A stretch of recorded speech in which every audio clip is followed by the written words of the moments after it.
Salam Kamir, kekaguman ilahi mengarah pada iman dan rahmat. Satu kelompok anggur yang berlimpah-limpah dan rasanya manis sekali. Saya akan mengicipi satu.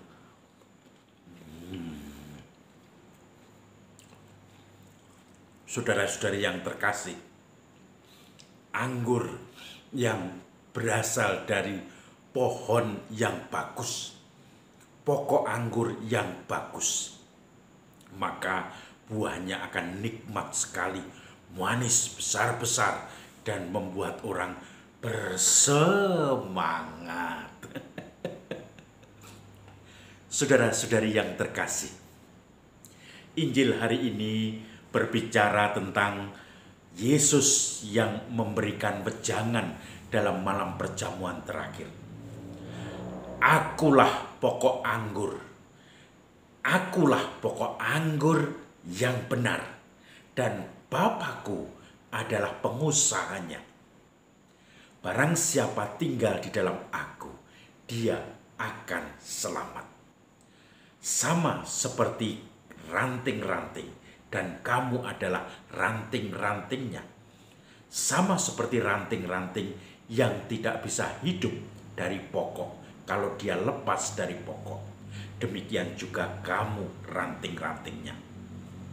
Kalau kamu sebagai ranting tidak berbuah, maka kamu akan dipotong dan dibakar. Tetapi kalau kamu berbuah, maka kamu akan dibersihkan dan akan disuburkan sehingga berkelimpahan.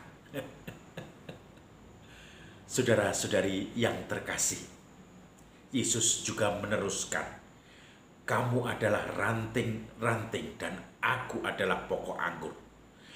Aku tinggal di dalam Bapa dan Bapa di dalam aku.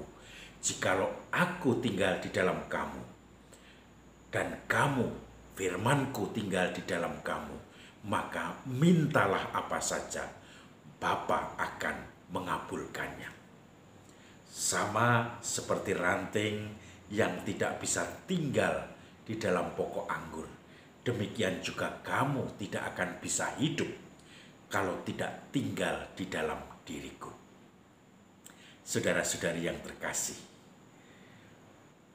ranting yang bersatu dengan pokok anggur itu akan berkelimpahan. Dan kelimpahan itu ditunjukkan dari pekerjaan-pekerjaan setiap hari. Dari bagaimana iman masih tetap ditekuni walaupun banyak sekali kesulitan hidup dan tantangan. Di Solo saya pernah berjumpa dengan seorang ibu yang berjualan serabi. Bu Sri Kaesti namanya. Ibu itu tidak bisa membayangkan bagaimana dia harus bekerja karena dulu dia mempunyai anak 4 kecil-kecil. Suaminya bekerja sebagai pelukis untuk spanduk bioskop. Zaman dulu belum ada banner atau mungkin kaca itu film, tetapi semuanya pakai spanduk. Maka tiba-tiba mungkin karena banyak lembur, kena paru-paru basah, suaminya meninggal mendadak. Dan ibu itu dengan 4 anak yang kecil-kecil hanya bisa menangis, tidak membayangkan mau kerja apa. Rumahnya hanya 1 petak atau 1 kamar, 2 lantai dihuni oleh anak-anaknya. Maka ibu tadi setiap jam 12 malam sudah dia akhirnya memutuskan untuk menjual serabi Solo. Jam 12 malam dia sudah mengadoni tepung yang akan dipakai untuk bahan serabi. Nanti ditunggu sebentar, sekitar jam 3 mulai angkut-angkut untuk jualan di pinggir jalan. Karena itu gang sempit, maka ibu tadi, Bu Sri Kaesti, itu memikulnya di pinggir jalan dan mulai menggoreng. Karena dengan serabi Solo itu ada alatnya untuk memanasi dan seterusnya. Nanti jam 5 pembeli sudah mulai antri. jam 6. Nah, kalau habis itu kemudian sudah ibu pulang, tetapi kalau tidak habis nanti dibawa ke pasar untuk diiderkan atau dijual kepada pembeli secara langsung. Dan itu ternyata bisa terjadi 30 tahun lebih. Anaknya yang 4 dulu kecil-kecil sudah besar. Ada bahkan yang kemudian bisa lulus sebagai sarjana.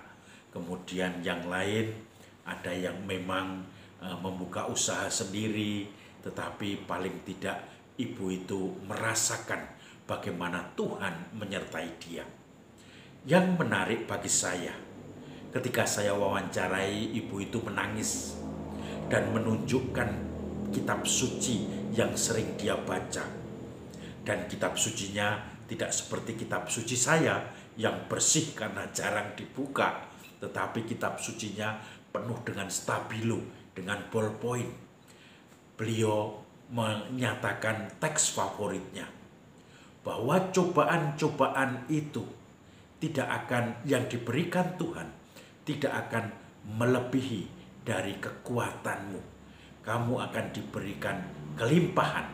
Saya lupa persis teksnya, tetapi dari surat Rasul Paulus dikatakan bahwa cobaan-cobaan yang diberikan Tuhan tidak mungkin akan mengalahkan segala kemampuanmu untuk menghadapinya. Maka dengan menangis dia menceritakan semua pengalaman itu. Saudara-saudari yang terkasih, walaupun dengan segala keterbatasan, ibu ini kemudian tetap aktif di lingkungannya, tetap latihan KOR, tetap menunjukkan kegembiraannya, dan selalu merasakan syukur di hadapan Tuhan. Dengan kesulitannya, bahkan dia tidak menyangka sampai 30 tahun dia setiap hari jualan serabi itu. Dan orang sudah merasakan pelayanannya, merasakan bagaimana hidangan yang disiapkannya, yaitu serabi Solo itu. Dan akhirnya dia pun juga diberkati Tuhan dengan segala rezeki yang diberikan, walau harus berjuang sekuat tenaga. Maka saudara-saudari yang terkasih, barang siapa tinggal di dalam Aku, sang pokok anggur, dia akan menghasilkan buah yang berlimpah. Salam Kamir, kekaguman ilahi mengarah pada iman dan rahmat.